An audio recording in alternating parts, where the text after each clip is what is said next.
It's Friday, the 22nd of December, 2023. Welcome to the Fast 5 Business News by Fear and Greed, where we give you the top 5 business stories you need to know in just 5 minutes. I'm Michael Thompson, and good morning, Sean Aylmer.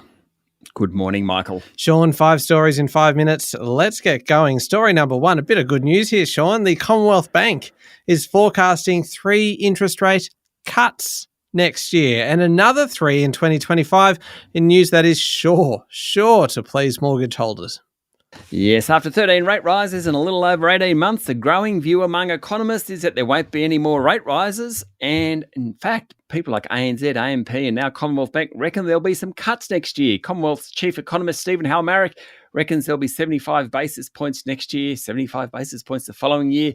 That will be a relief. Since the rate hiking cycle began, monthly repayments on a $750,000 loan have risen by close to $2,000 a month. We need some relief from that. We certainly do. And Sean, there was more good news for mortgage holders with the boss of ANZ forecasting plenty of competition in the market. Yeah, and competition's good for customers. ANZ Chief Executive Shane Elliott said the bank's aggressive push into the mortgage market will continue.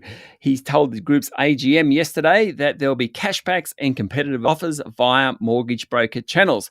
ANZ's advertised variable rate is slightly higher than Westpac, but it's the only major to offer cashbacks. So more competition in the market, good for customers. Yeah, certainly is. Story number 2, Sean.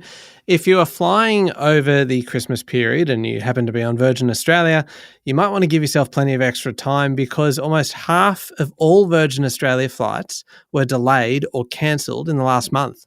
In fact, the country's major airlines are ending the year with fewer on-time services than the same time last year. And remember last year's debacle. Just over 62% of domestic services flown by Qantas arrived on time.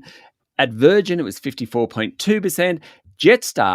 Jetstar was the best of the lot, 67.8%. Incredible. The Bureau said the figures were significantly lower than the long-term average performance of about 81%. Transport Minister Catherine King said the results were very disappointing. Extremely disappointing. Let's hope they pick it up over Christmas. Indeed. Story number 3. How about this? I love this story, Sean. Australia's wealthiest chief executive, wise tech billionaire Richard White, has spent $11 million to bankroll the takeover of music publisher The Bragg Media, which owns the local license to very well-known mastheads like Rolling Stone and Variety. Mr. White, a former musician who used to repair guitars for AC/DC and the Angels, has doubled down on the music industry in the acquisition. He will own more than a third of ASX-listed Vinyl Group by funding its purchase of The Bragg. Now, he found and runs Wise Tech Global, which is one of Australia's leading tech companies. His own worth is about $11 billion. It's his first foray into the world of media. The Bragg licenses some of the biggest magazine and entertainment brands in the world locally. Hollywood Reporter, Billboard, Rotten Tomatoes, Hypebeast, Rolling Stone and Variety. Good luck to him.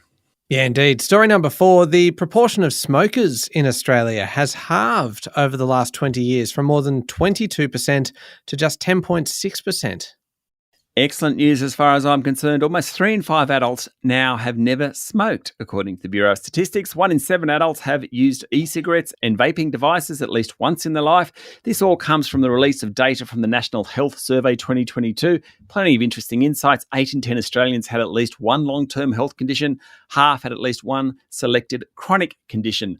Almost 30% of adults exceed the Australian adult alcohol guideline, reporting they drink more than 10 standard drinks a week or 5 or more drinks on any one day, at least monthly. Young adults, not surprisingly, 18 to 24-year-olds were more likely to drink than others. About 44% were eating the recommended daily intake of fruit, but only about 7% ate enough veggies. On average, we're doing 69 minutes of physical activity every day. Nearly half of us spend most of our working day sitting. I love a good sit. Last one, story number 5, Sean. I know you love a good Zoom call, but the Zoom boom is over with Zoom video communications being dropped from the benchmark NASDAQ 100 index. It was a definition of a COVID darling, but now Zoom meeting is almost slang for boring. Zoom video comms has underperformed every major equity benchmark in 2023. It's now being kicked out of the NASDAQ 100. Shares of the video conferencing software company rallied almost 400% in 2020. Now it's fallen off a cliff. People have gone back to the office. Microsoft Teams has also hurt it. A few other companies in the same boat. Peloton Interactive, remember that? Love them. not so much anymore. DocuSign's another one, Teladoc Health, all those companies struggling now that COVID is over. Yeah, these were household names during the pandemic, weren't they? They sure were. Goodness me. All right, there we go. The top 5 business stories in 5 minutes. Thank you, Sean. Thank you, Michael. It's Friday, the 22nd of December, 2023. Remember to hit follow on the podcast, very important. And if 5 minutes isn't enough, you can find our longer daily show called Fear and Greed Business News wherever you listen to podcasts. I'm Michael Thompson, and that was the Fast 5 Business News by Fear and Greed. Have a great day.